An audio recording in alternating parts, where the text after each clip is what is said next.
Press play on the Inside Sales Show. Powered by the Sales IQ Network.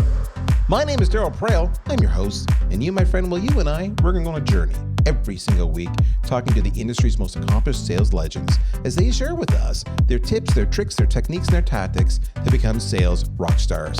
You simply need to do what they're doing, and you will achieve similar nirvana. If you like to laugh, you like to be entertained, if you like to go off on tangents and tell stories, you're going to love what you're going to hear next. Sit back, relax, it's going to get real.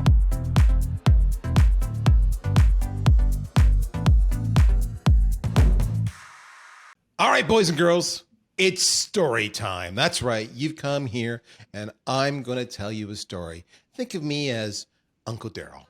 Uncle Darryl's come to visit and he's tucking you in and he's pulling your sheets up to your chin and he's caressing your hair and getting it out of your eyes and he's tightening the blankets all around you and you're fluffing your pillow and you're sitting there. And I says, boys and girls, Sally, Jimmy, Frankie.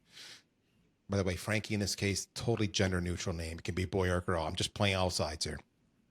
I want to tell you a story about a sales team.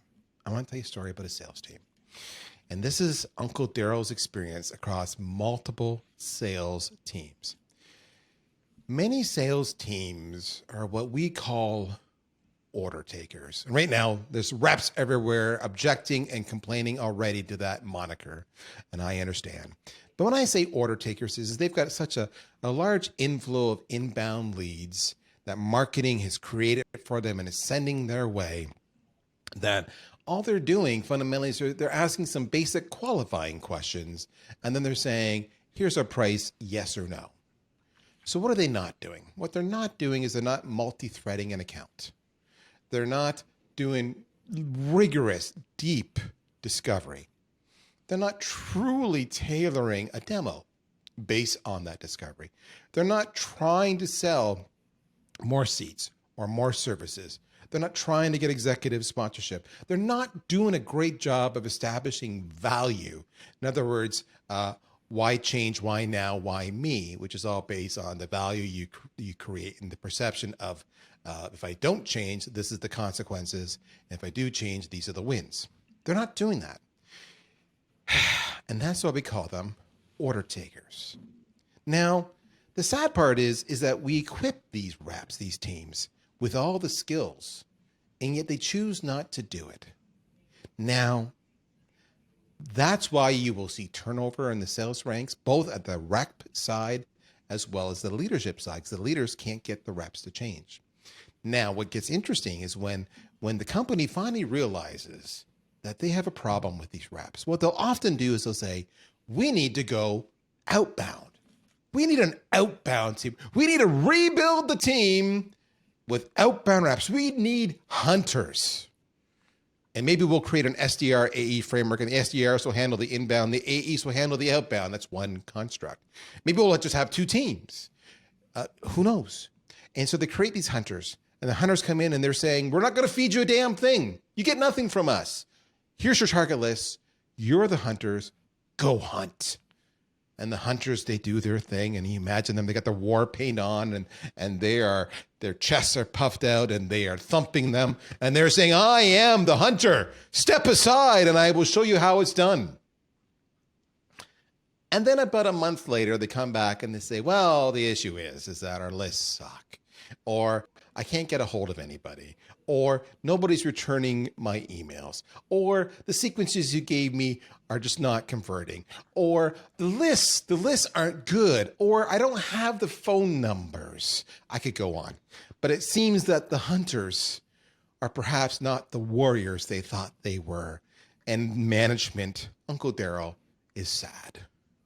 And then when we drill down on that, we start to realize that, yes, they may not be getting email responses because their messaging sucks.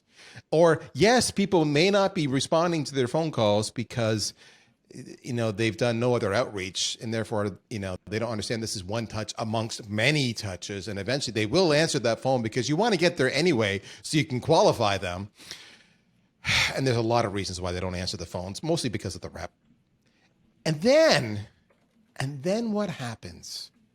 Often about a month or two or three later, is one lone warrior rep will come to the front and they will say, I've been to the promised land and I have good news and I know what the issue is. And all the other reps gather round and they say, what? Tell us, what is your secret? What have you learned? And they'll say, social selling. We've not been doing it. And I'm actually getting good conversations, but only when I actually add value and personalize and contextualize my outreach. It's not about engagement and vanity metrics. It's about impact. That's the secret. And all the other warriors go, are you serious? That's the trick.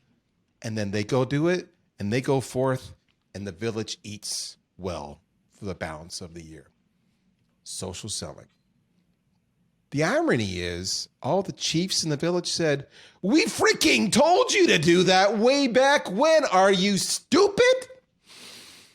And that, my friends, is your bedtime story about most sales organizations in this world. So why do I bring that up? I bring that up because I'm going through the exact same thing one more time right now at Agorapulse. We're just like everybody else. Social selling. So I thought I need to get somebody on here who is an expert at LinkedIn and at selling and can distinguish the differences of all the different channels and why this particular channel can be incredibly powerful. And I went back and I thought to myself, who is a phenomenal speaker, a kick-ass trainer, an incredible motivating individual, eloquent, and possibly has a better microphone and camera setup than me. And that annoyed me totally as an aside. And of course, the answer there is the one, the only Donald C. Kelly, founder of the Chief Sales Evangelist, top 29 Salesforce influencer in 2022. You can see him and his whole organization at thesalesevangelist.com. You can sign up for his podcast, The Sales Evangelist, or hell, you can go buy his book, Sell It Like a Mango, a new seller's guide to closing more deals, that launched in May of this year. Donald, talk to me. How was my storytelling time? UD, that's your name now. Uncle Darryl, or Unc. We'll call you Unc for short. Unc, man, I'm out cold, dreaming about these leads. I didn't fall asleep in the story. I fell asleep after the story because they're so engaging. You pulled me in, and now I'm in leads promised land, and I am dreaming of what my calendar is going to look like next week when I'm scheduling these appointments and the village is eating, so to speak, because of the warriors that we've become. So I love it. It worked, and I'm inspired. Fantastic. And so instead of counting sheep, we're counting deals. We're counting commission checks. This is all fantastic. But I was laughing at you because as I was doing the story, I'm watching your expression, and you're smiling and you're like half nodding. And I know that look. That look is like, oh my God, I've been there before. I know this story. I know how the story ends. So talk to me a little bit about that. I mean, I shared my story, but you've got way more experience than me. Is that what you see? How, is it normal? Is it not normal? Like, talk to me. It is. And here's the problem. I would call it the Industrial Revolution. So we're going to blame the British, so to speak. And all its fails, blame the British. We put everything on them.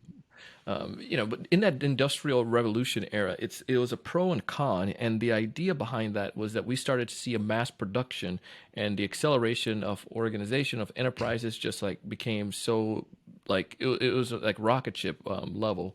And it's became because we standardized things. We figured out we can do a template, Guten, and let's blame it on the printing press, for goodness sake. Go even further back. But the idea of now taking one thing and just like stamping it over and over and over and over and redoing it. Fast forward, we follow the same concept when we see it we follow the same concept, and we see it right now when we are looking in enterprise level organizations or people who are getting funded. VCs and organizations that want to get their money back want to see a return, and return is coming in the form of Let's do what has worked and continue to just mass produce it. And what's the mass production, go back to Aaron Ross back in the early 2000s with Salesforce, was this notion of the delineation of the sales roles, which I think is fantastic, where you have the BDRs, like you're saying, the SDRs and the AEs. And it allows for people to focus on their areas. So then now, come back to companies like SalesLoft, which revolutionized this idea, and some other companies as well, the sequence.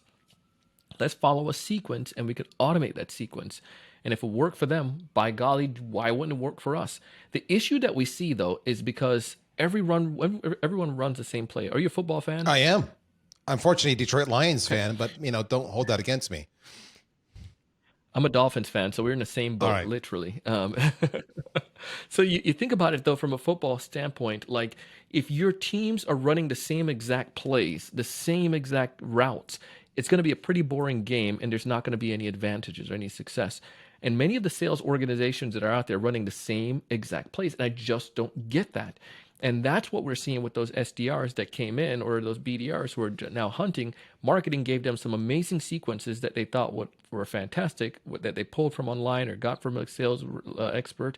And the same things that they're using are also working in other companies. But the same, when I'm reaching out to that marketing director, they know the next play that I'm going to run, that I'm going to send them the breakup email or send them the client testimonial video. So we need to figure out a way, how can we still follow a sequential order, but still yet make it so engaging that they can't help but to follow us. And one of the best ways we can do that is through utilizing a platform such as LinkedIn. And most people don't do that part correctly. And that's where I'm so passionate about. So that's why I was smiling through the whole thing, because I've seen that, I experienced it. We go through it even in our team, and we have to let them know, zig when everyone else is zagging. And the clients that I work with, same concepts. I love your metaphor, because when you're describing it to me, I was in my mind, this is what I was thinking was, they're in the football analogy where they're playing, they're doing the same plays, right? And if you're the defensive team at that moment in time, and week after week after week as you play another game in the season, and you're like, okay, I know the formation, I know exactly what's going to go down, and therefore I know how to work around it, and I can probably sack the quarterback in the same process because I'm so familiar with it. And then all of a sudden the play obviously is not working, and the offensive team loses the ball or loses the game. In that metaphor, at least the way I was perceiving it, the defensive team is actually your buyer, folks.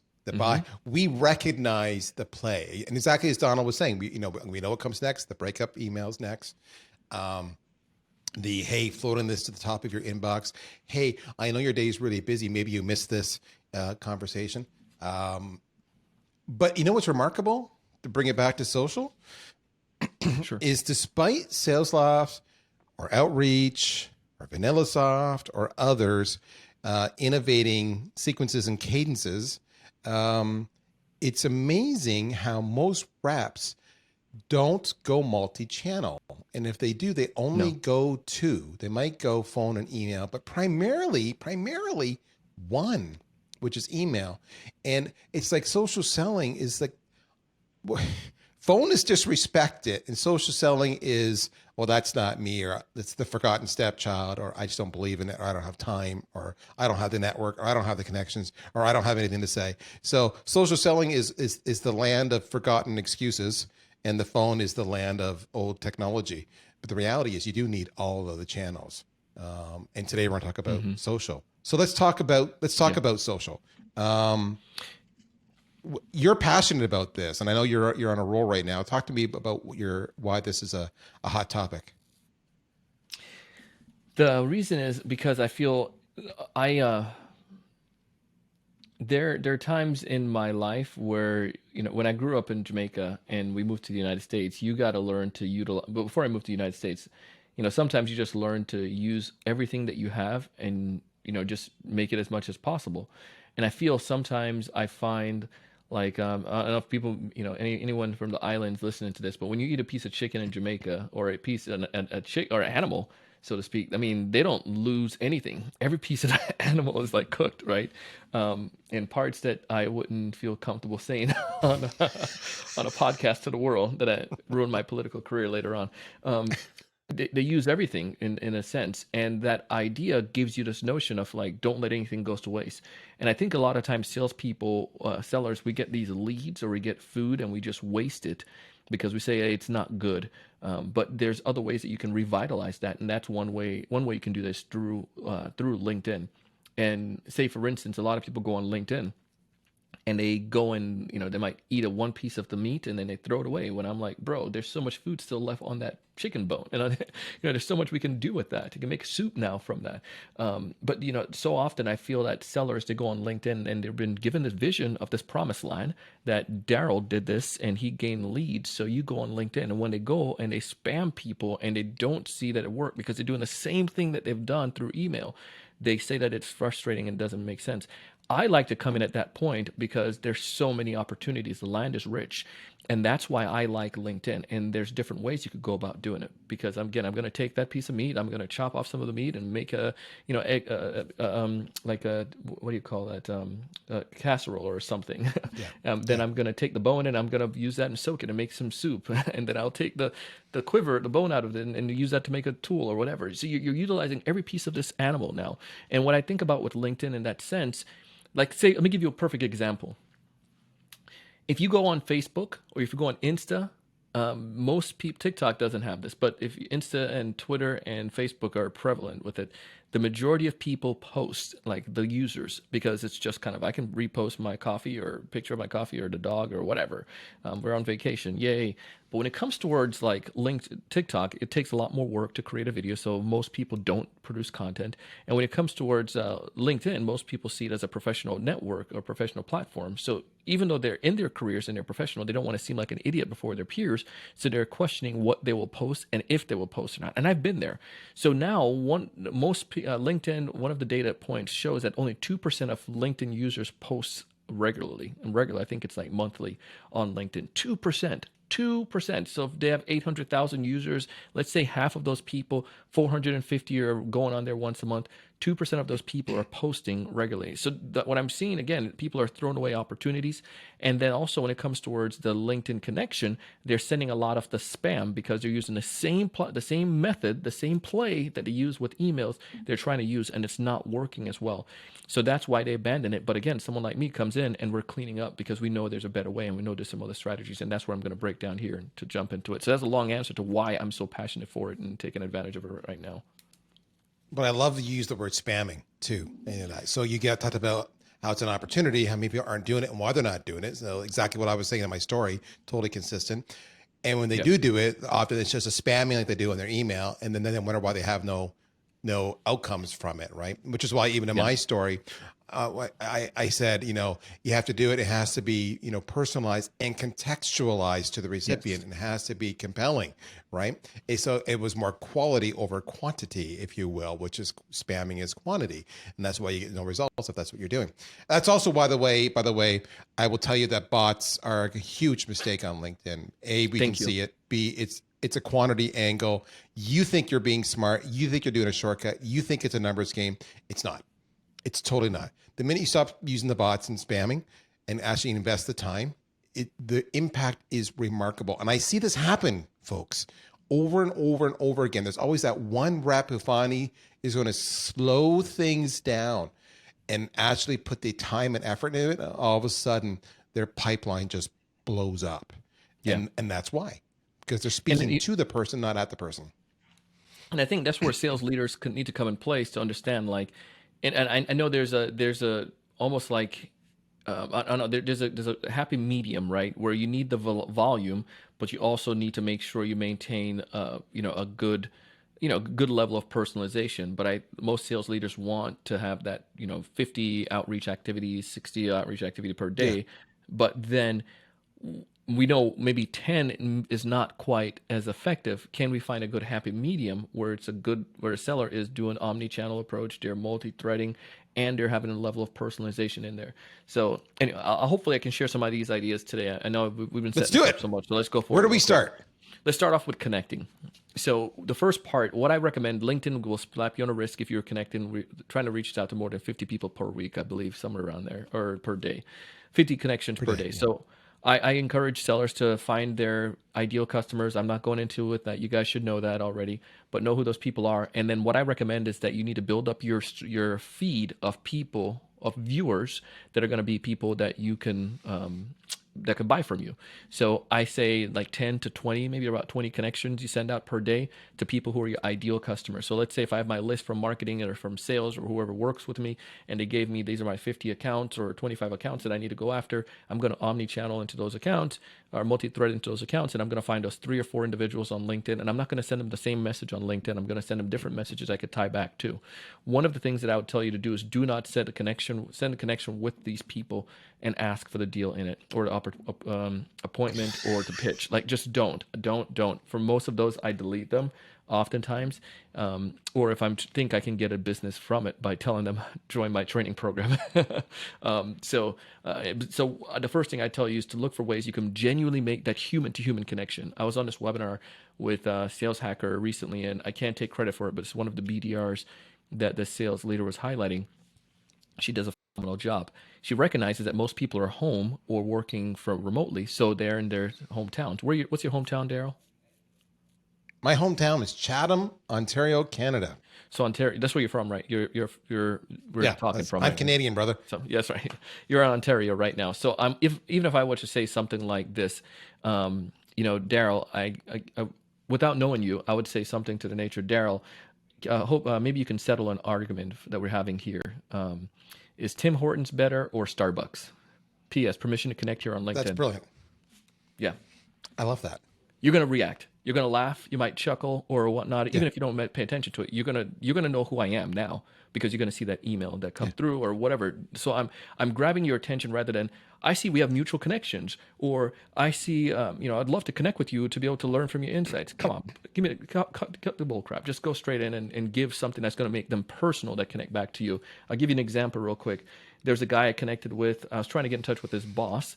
I reached out to his boss, and he got busy and was ghosted me and so forth. So then I wanted to still make an impact. So again, omni-channel idea, it was multi-threading, but I knew this guy wasn't going to be my ideal person, but he can help to at least bring me back up to in graces to the sales leader. So I reached out to this kid and I said, hey, I see that you're in Atlanta, or I need an expert advice. I see that you're in Atlanta. Is Varsity Burger really up for all the hype? Is Varsity Burger overrated? True or false? And then he accepted my connection request. I didn't hear from him, so I responded back. So ... smiley face, and then he responded. It's like, yeah, it's actually it's good. But just make sure you have an opportunity to go to the bathroom right afterwards. And then we started laughing and started joking. We started joking with that. The point, what happens though, that message obviously resonated with him, his boss side. The boss side, I was looking at his page, boss responded to my message, and I was able to land the appointment. It's one of those things that just make you more of a human to human connection. And and you're probably saying, well, Donald, I want to get appointments, but I'm going to show you how you can get the appointments from it. But by doing that, it just helped to, germinate and start the conversation. Our goal is to start conversations, have conversations. If your profile is set up properly, they're going to see who you are and what company you're from. So what I like to do, if I was going that same route with you, Darryl, and let's say you are a sales leader and we don't know each other, and then you respond back and say, Tim Hortons for sure. You say, I knew you were going to say that. A lot of my friends down here in South Florida, they're Starbucks people. I don't even drink coffee. But my Canadian friends, they swear that it's the most important thing. Out of curiosity, what makes it so good in your book? And then you might respond, Tim Hortons is not good, by the way. All right, just saying. For those who are wondering, I know Tim Hortons is like Dunkin' Donuts. That's what it is.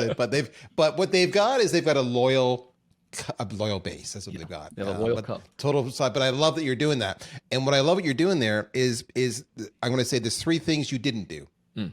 You didn't send a connection request that wasn't personalized. Mm-hmm.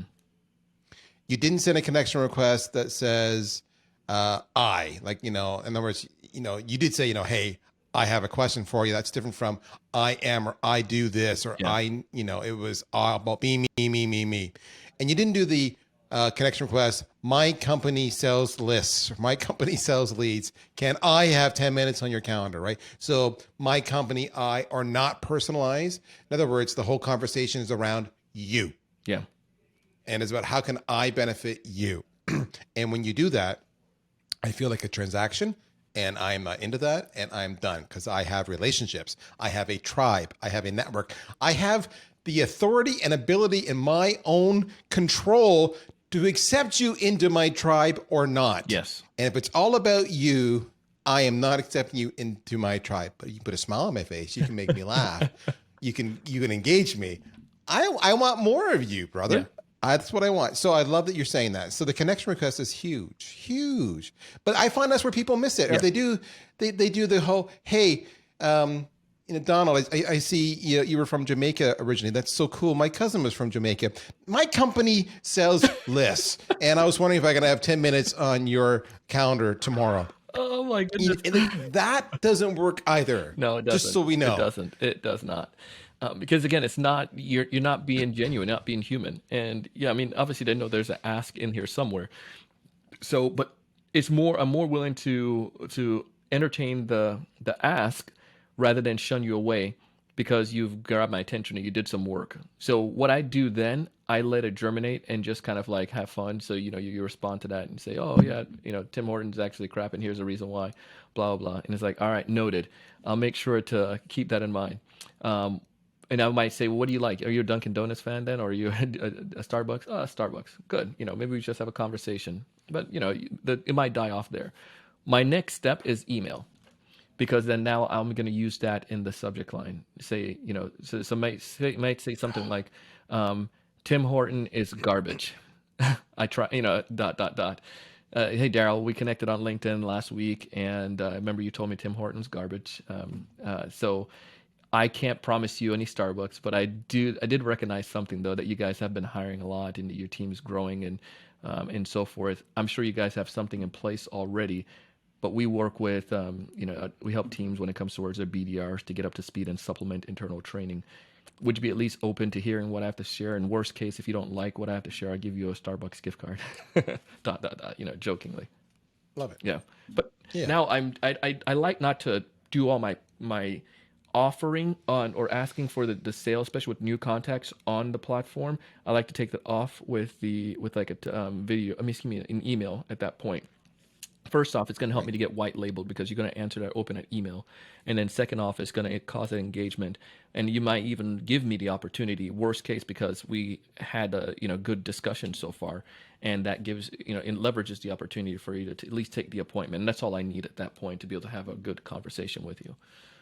So that's one way that I utilize it when it comes towards connecting with people and starting to use that connection. The second thing with that too is then in that I might send you a video on LinkedIn, and it can't. What I recommend is the more that you can make it not a traditional video, the better. So if you can use your phone and just walk around the office or like leaving or going somewhere or just walk, just if you're around the house somewhere, but just kind of say, hey, Darryl, I'm going in the kitchen right now. I don't have any Starbucks, but I just want to put a face with a name and just kind of say what's up and let you know that I'm a real human.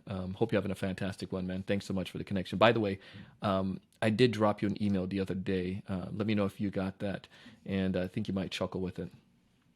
But now that video is helping to, again, utilize it for engagement, to push you to another channel. The more channels I can get you on, the better off that, the multi-channel, the better off I'm going to be to solidify that relationship and go further with it. And then the last piece when it comes towards connection, let's say if I did go with a pitch on the platform, say we've been connected or whatnot, I can probably bring some insight to the table, or I might do something like this. Now that you've answered my questions before, I'll say, Darryl, permission to ask you a question here on LinkedIn. Permission to ask you a question. Oh, it's Donald, the guy, the Tim Horton guy, blah, blah, blah. All right, let me see what he has to share. He said, yeah, sure, shoot me. Or no, let's not shoot you, but shoot. What's up, Donald? And then I might just explain there what I'm doing. I noticed this. Recently I saw that you all have been hiring. You're growing BDRs. Your sellers right now, I see that they haven't posted on LinkedIn in a while. I'm curious, do your salespeople not utilize LinkedIn? It's just not a priority. Is that intentional? And then you might respond to me and say, no, or yes, yeah, it's actually, we wish we can have them use it more. And then I might come back and say, go with an idea.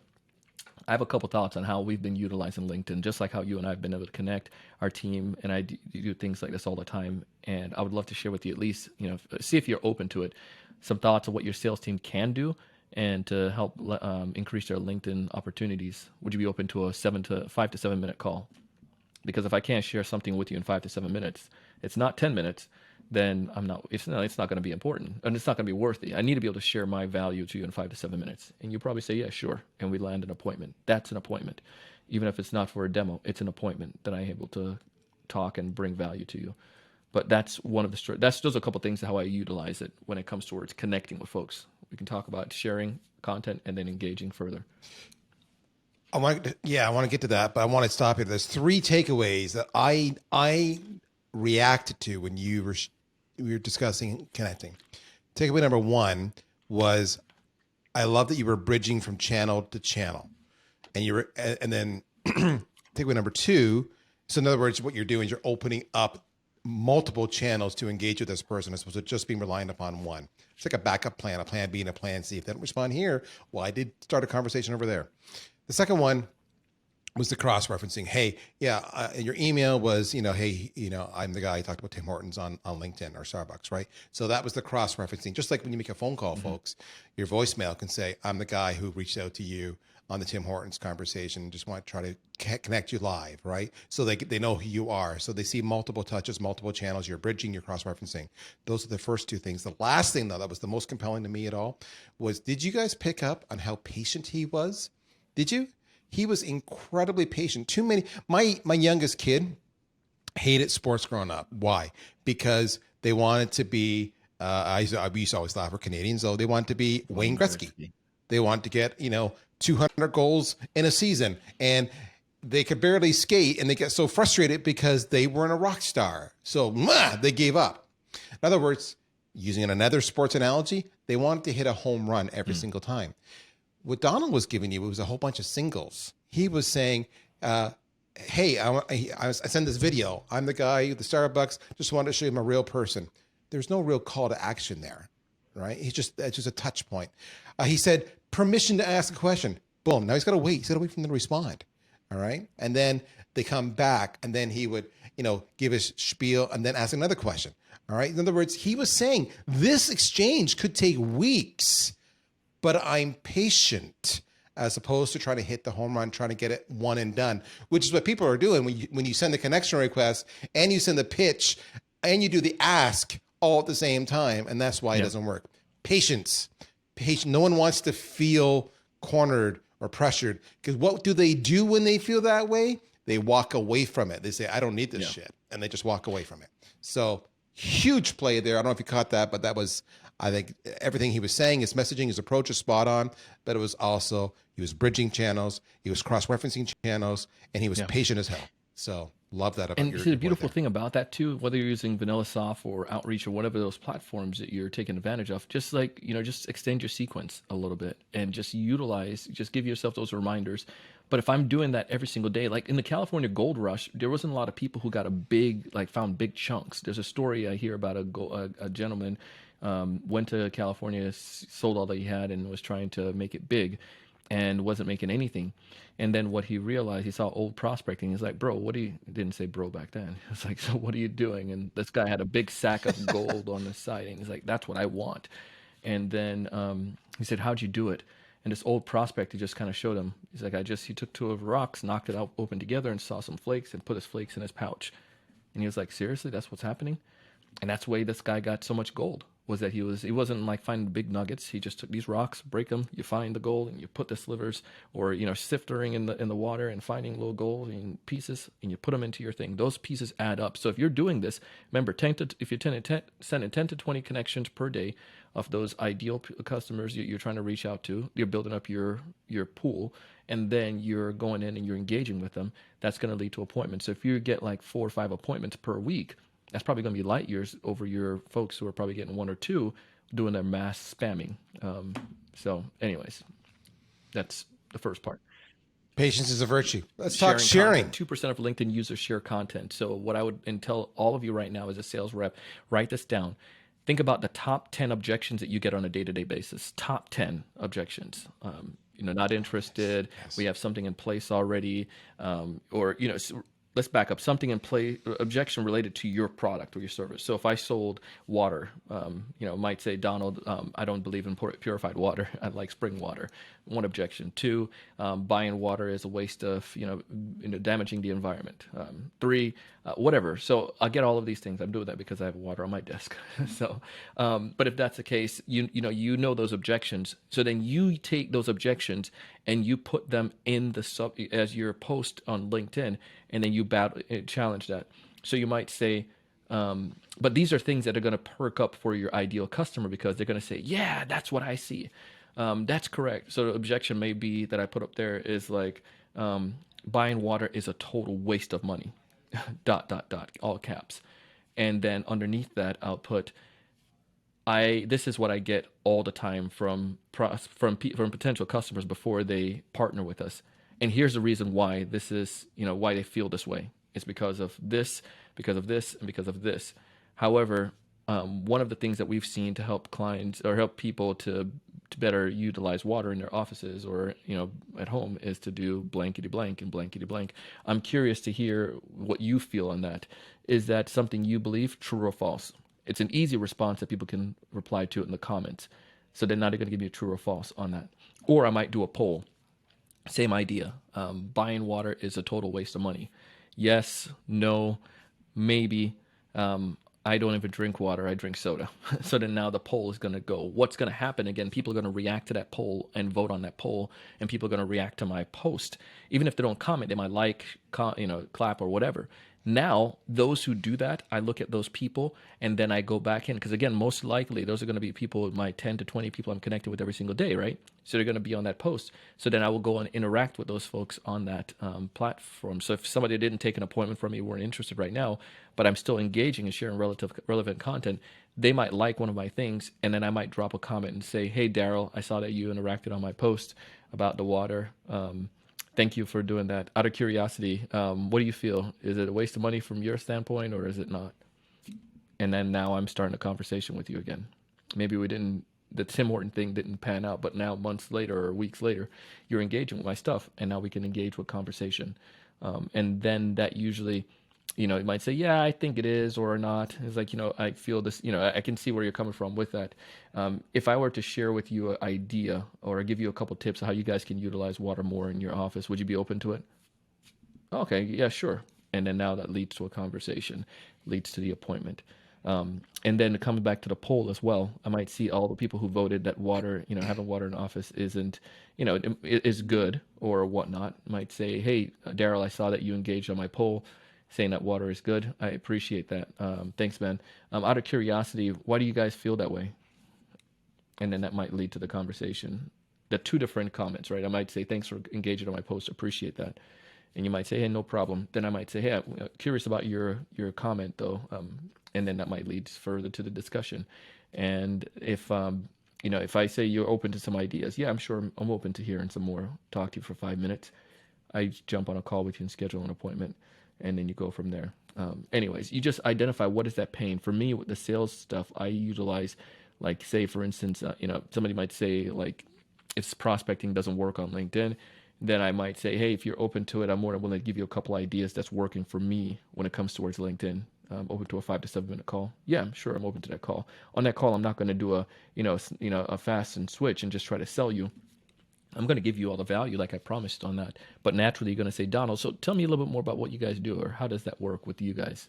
Oh, sure. So this is how we do it. We offer training programs specifically around it. And I'm going to lace the conversation talking about the course, but I won't necessarily be a pitch. Might say, yeah, in our course, when we train teams, like, on how to utilize LinkedIn, here's 3 things that I tell them to do. Teach them how to connect, teach them how to share content, and I teach them how to engage with those people after you share content. Here's what you guys can do. I looked at your company before we jumped on a call, and here's some things that you guys have. That blog post that your team shared recently. How about you try doing this with that this week and tell me how it works for you. But now I'm giving value, and that's how I've seen to get those appointments. thoughts, feelings on that? I've been rapping for a minute. No, you've been great. I'm last because you're jumping back and forth. You're going almost to share because I know you got 3 items: connect, Yeah. share, and engage. You're really piecing together the share and engage like hard and tight, right? Yes. The share leads to the engage in a big way. And it was funny because as I'm listening to you, and I love that you started off by saying, think about the top 10, objections or talking points that come up in your conversations all the time. So I'm just going to kind of circle back to those who are regular listeners to the podcast. And so if you're not, I'm going to mention a couple of shows right now that you should go back and listen to. Recently did a podcast with Casey Cheshire. We're talking about how sales reps can be podcasters. And the whole point there was, you need topics. And we talked about how you can go and invite your target ICP, your target customers to the show so they can then become, you can milk them for all the stories and their pains and what they're dealing with and how they solve the problem.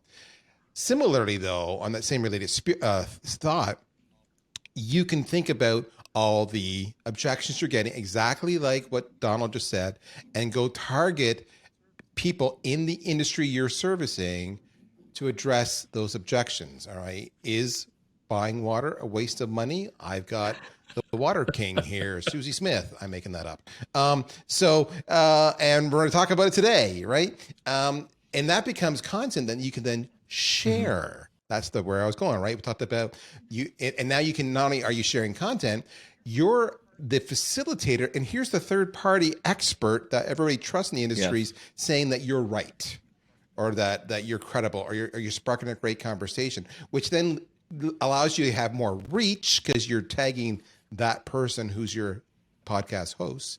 But then you can parcel up that content and use it in your LinkedIn connection efforts. You can use it in your email. You can use it lots of different ways to say, hey, I just had a conversation with Susie Smith, the Water King.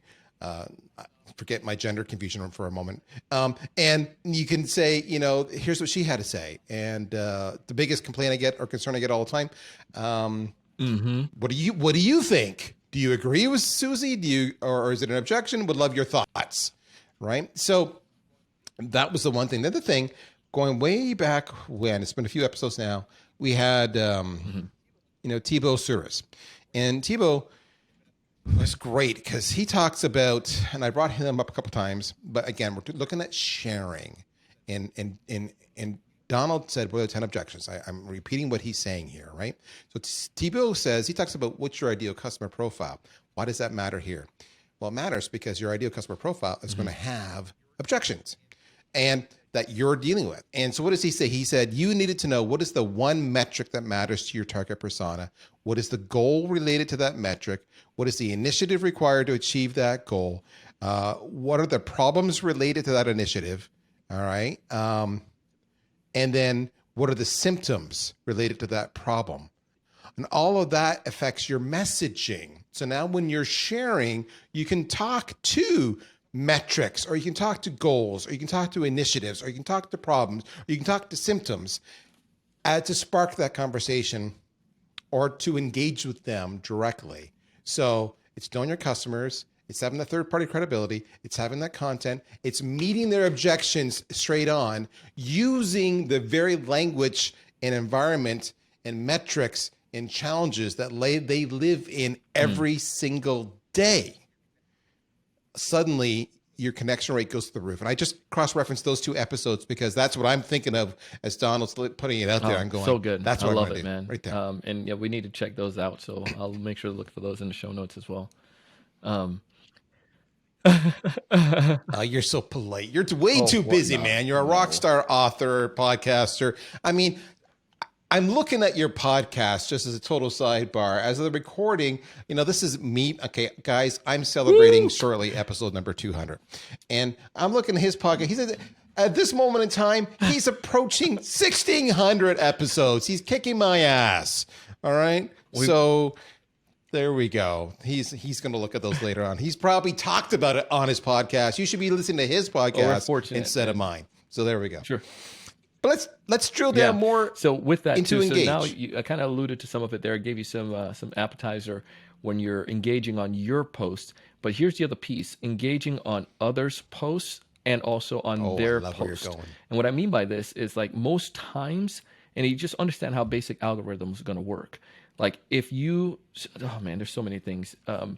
There's several pieces that I'll tell you that where people leave food on a table. One, go back to this. LinkedIn is going to tell you every single day when LinkedIn wants you to stay on the platform for advertisers purposes. The more engagement that they have, the better they can sell ads, blah, blah, blah, yada, yada. Just know the game. And now we know the game. Let's play the game. So now they're going to tell you who view your profile. If I know who view my profile, that's the reason why they're looking at my profile, whether they're trying to sell to me or whether they think I'm freaking hot or whether they want to buy something from me. So usually it's not because I'm freaking hot, and mostly it's because they're trying to sell to me. And sometimes it's because they listen to my podcast and want to learn more about me. So then what I will do is I look at those people and I see anyone that may fall into my ICP. So if I see, again, Darryl is, I see Unc there. Darryl is a sales leader, and he, looked at my profile. Why is he looking at my profile? So I'll go back and I'll say something about it and not be creepy about it. It's like, Darryl, I saw that you looked at my profile. Not to be creepy, I looked at yours, and I'm like, why in the world are we not connected? Permission to connect here on LinkedIn. That's my personality. Do whatever your personality say. But because I do that, it's funny how many of those people connect back with me. And I'll say, hey, Darryl, out of curiosity, what made you decide to, stop by? I say, because I was, I love the podcast. I listened to the podcast, and I wanted to learn a little bit more about you. Cool, man. How did you hear about the show? Oh, because of this, blah, blah, blah, blah, blah, blah, blah. Anything in particular, any topics you feel you want to hear more about? No, you've been doing pretty well on that. Well, here's one question, because I'm always looking for content. What's the biggest challenge your sales team's facing right now? Man, a lot of sellers are facing this, blah, blah, blah, blah, blah, blah. Give me the goal. All right. I have an episode you can check out for that. But I also, because you're cool and you're also in my network, if you're open to it, I always love to connect back with people who listen to me. Would you be open to a 5 to 7 minute call? And I can give you a couple ideas I have in addition to this podcast, what can help your team?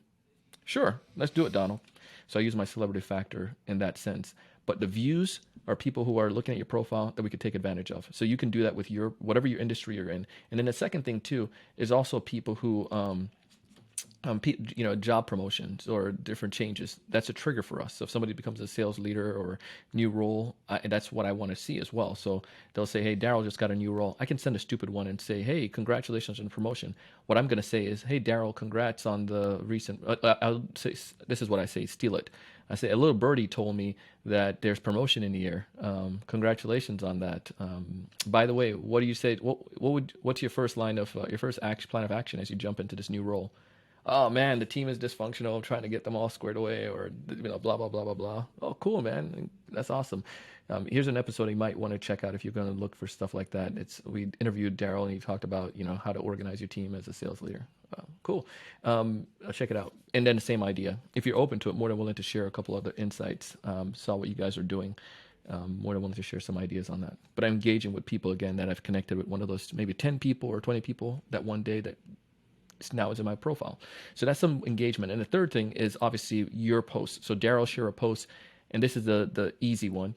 I'm going to see how many times, if Darryl, people may like it, but they don't want to comment. So Darryl has a post. He has, 30 people that liked it and 2 comments. High probability I'm going to grab his attention. I'm going to look at the post, read it, and then give a thoughtful insight. Darryl, I could not agree with you more about the Pirates of the Caribbean. I really believe that there's no better one than Johnny Depp, unless they brought me in as Johnny Depp, as the Jack Sparrow. I think I could really do that one. You're probably going to laugh and enjoy that. But I engage on your post, and now you might like that and comment back. Then that might lead to me dropping a personal message. Darryl, love that post. I might do a video.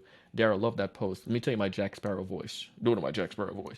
But anyways, hope you're doing well, man. Congrats on the new role, and thanks for always being out there. You're going to engage. You're going to respond back. You might like it, and then that lead into a conversation. But I'm playing to your ego because you like that engagement, and LinkedIn's going to tell you. And then also post that you may like, even though a lot of people don't post on LinkedIn, because that's the other objection that I get. A lot of people are not posting, Donald. How can I still share relevant content? or engage with them. Well, I see whatever post they like, and then I go and I make a ruckus on that post. So if they liked a post by Donald Kelly on a podcast, I might interact on that. Donald, love that. This episode looks awesome. I like the third point about taking advantage of LinkedIn as a sales tool. Really feel that many salespeople drop it there. Appreciate that. And now Darryl's more than likely is going to see that somebody commented on it, because there's a lot of people who are commenting on it. But I'm going to follow you around and share relevant things and engage where you are. So then you're going to be like, dang, this guy's everywhere. I got his email. He sent that awesome personal message. And then on my follow-up email, I might hit you back up. And now that helps me to come up to the top of your pool. Or I might engage with you with a personal message on LinkedIn and straight up just ask, if I might say something like, Darryl, permission to ask a question. Shoot, Donald. And then I go with that approach. I saw you guys are hiring, saw you commented on this post. I think it's on your mind. I have an idea I think can really help you guys out when it comes towards those new sellers to make sure they ramp faster. Would you be open to hearing more about that? Anyways, that's all I got for you.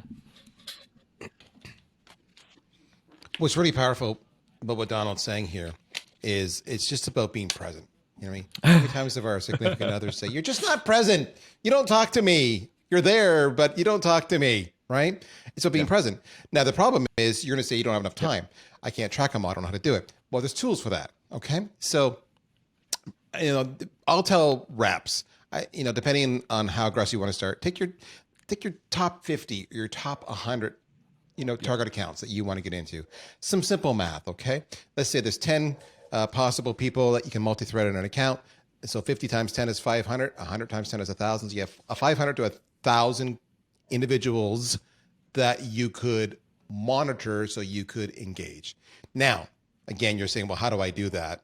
How do I monitor them? LinkedIn is not, I have a feed. It's not the most easiest. There are some simple ways to do that. One is LinkedIn Navigator. You may or may not have a subscription to it, but if you have Sales Navigator, you can go put those 1,000 contacts into a list, and Navigator will show you, here's what your contacts have posted or not, and you can go right to it and respond. That's another way. Another way you can do it, and this is what a lot of my reps do here at Agorapulse. I'm going to give you something crazy here, all right? I'm not trying to pitch. I'm just trying to share. Is they'll use a social media management tool to go and look for specific individuals or for keywords, like your competition, all right? So we're talking about LinkedIn here, but it's not everything applies to the social media platform. So if somebody's on Facebook or somebody's on Twitter saying, "Hey, is anybody familiar with vendor A?" and I'm listening for vendor A, I can hop in there and I can say, well, I'm with vendor B. Full disclosure. Here's what I know about vendor A. If you want to, I can show you how vendor B handles that exact same situation. Let's connect, right? So, and you can do that. Yes. Not just on keywords, but for individuals. So you can go beyond LinkedIn. And that's the big, powerful thing. So there are ways to do that. It's really all I'm getting at is that engaging can be optimized and streamlined to conserve your time. The biggest thing there is about making your engagement relevant. And there's a lot of themes in what you're hearing Donald say. You're really personalizing, you're contextualizing it, you're humanizing it. You're ditching the pitch tendencies. You're taking your time. And by the way, everything we're talking about here is what you do in a relationship, right? I mean, we've all been single. There's like a one night stand, and then there's the person I want to bring home to mom. All right. The one night stand can be fast and furious and done. All right. But the one person I want to bring home to mom, I'm going to develop this relationship over time. All right. Because it means more to me. I'm going to invest in it. I'm going to really work hard to connect with them. This is all it is.